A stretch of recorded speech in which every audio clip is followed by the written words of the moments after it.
নমস্কার বন্ধুরা, কেমন আছেন সকলে? আশা করি আপনারা সকলে খুব ভালো আছেন। আমার ছাদ বাগানে আবার আপনাদের সকলকে জানাই স্বাগত। আজকে আমি শেয়ার করব আমার ছাদ বাগানের সবথেকে সুন্দর গ্রীষ্মকালীন ফুল অ্যাডেনিয়ামের পরিচর্যা নিয়ে। বা অ্যাডেনিয়াম গাছ যারা নতুন করবেন ভাবছেন বা নতুন লাগাবেন বা লাগিয়েছেন, কীভাবে যত্ন করবেন ভাবছেন, তারা এই ভিডিওটি দেখলে অবশ্যই উপকৃত হবেন। আশা করছি ভিডিওটি আপনাদের অবশ্যই ভালো লাগবে।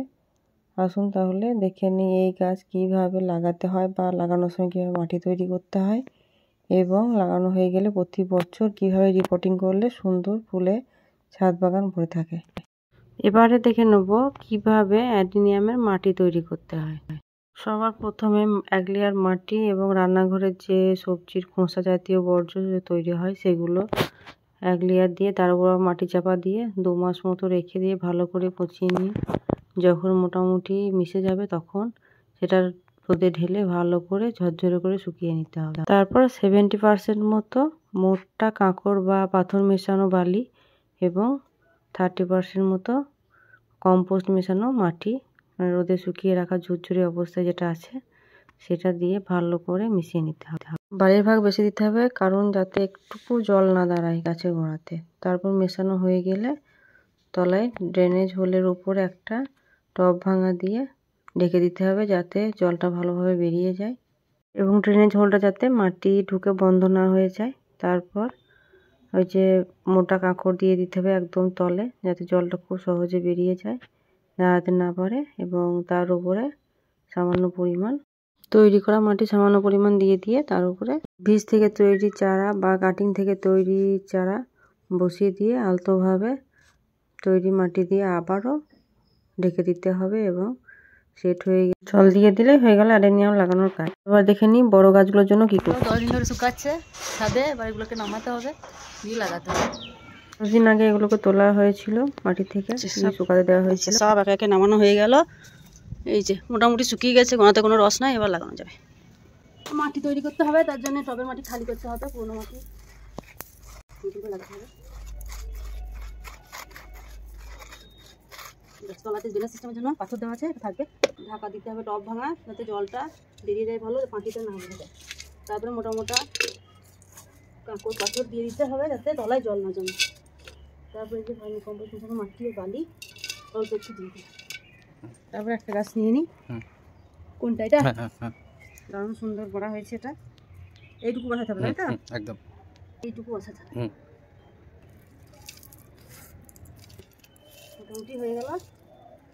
শুধু তলের শিকড়টুকু বসানো হলো যাতে শিকড়টা খাবার এবং জল শুষে মোটা হতে পারে এবং উপরের অংশ সুন্দর হয়ে থাকে। এই লাগানো হয়ে গেল, এবার এটাতে জল দিতে হবে।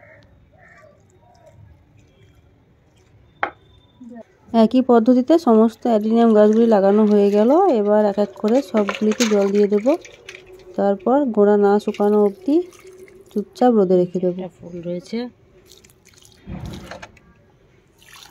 যে শুকিয়ে জল দিলেও কিন্তু ফুল মরে না, কারণ এই গোড়ায় প্রচুর জল থাকে, সেই থেকে গাছ বেঁচে থাকে। শুধু তোলা হলো বলে যাতে পচন না ধরে ওই জন্য রোদে শুকানো হলো, গোড়াটা ভালো করে তারপর লাগানো। ব্যাস, এর মধ্যে জল দেওয়া হয়ে গেল। ছোট চারাগুলোকেও তোলা হয়েছিল, গোড়াগুলো খুব সুন্দর মোটা হয়েছে। এগুলো এই লেভেলে বসাতে হবে, তার জন্য নিয়ে যেতে হবে, এগুলো রিপোর্টিং করতে হবে। এই যে ফাঁকা টব, তলাতে ড্রেনেজ হোলের ওপরে একটা টব ভাঙা দিয়ে দিলাম, এরপর পাথরগুলো দিয়ে দিলাম যাতে তলে জল না দাঁড়ায়। তারপরে যে ভার্মি কম্পোস্ট মিশানো মাটি দিয়ে শুধু শিকড়টা ঢাকার মতো মাটি দিতে হবে, এইটুকুই ঢুকে থাকবে। শিকড়টা বড় জল দিয়ে দিই, তারপরে জল দিয়ে দিলাম।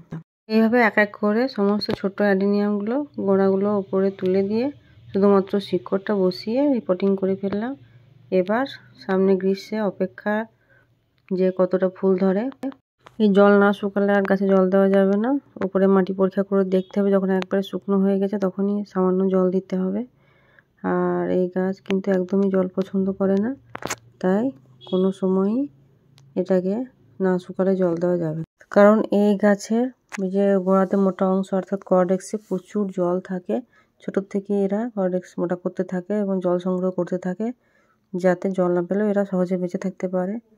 দেখুন এই গাছে কি সুন্দর কর্ডেক্সগুলো মোটা হয়েছে। তাই প্রতি বছরে এই শীতের শেষে অর্থাৎ ফেব্রুয়ারি মাসে গাছগুলোকে তুলে শুকিয়ে রিপোর্ট করতে হয়। শুকানোর কারণ হলো যে গাছের কর্ডেক্সের মধ্যে জলের ক্রাইসিস তৈরি করতে হবে। গাছ যেন ভাবে যে আমাকে আর জল দেওয়া হবে না, তো ওখান থেকে জল নিয়ে আমাকে বেঁচে থাকতে হবে। ফলে কর্ডেক্সগুলো নরম হতে থাকবে। তারপর যখন একটু শুকনো শুকনো হয়ে যখন শুকিয়ে যাবে তখন এর মধ্যে জলের পরিমাণ কমে আসবে। তখন এটাকে প্রায় 10 দিন পরে এই টবের মধ্যে লাগিয়ে দিতে হবে। তারপর সামান্য জল দিয়ে দিতে হবে। এই জল পাওয়া মাত্রই কিন্তু এই গাছ তখন আবার জল সংগ্রহ করতে শুরু করবে, অর্থাৎ কর্ডেক্সটা মোটা করতে শুরু করবে।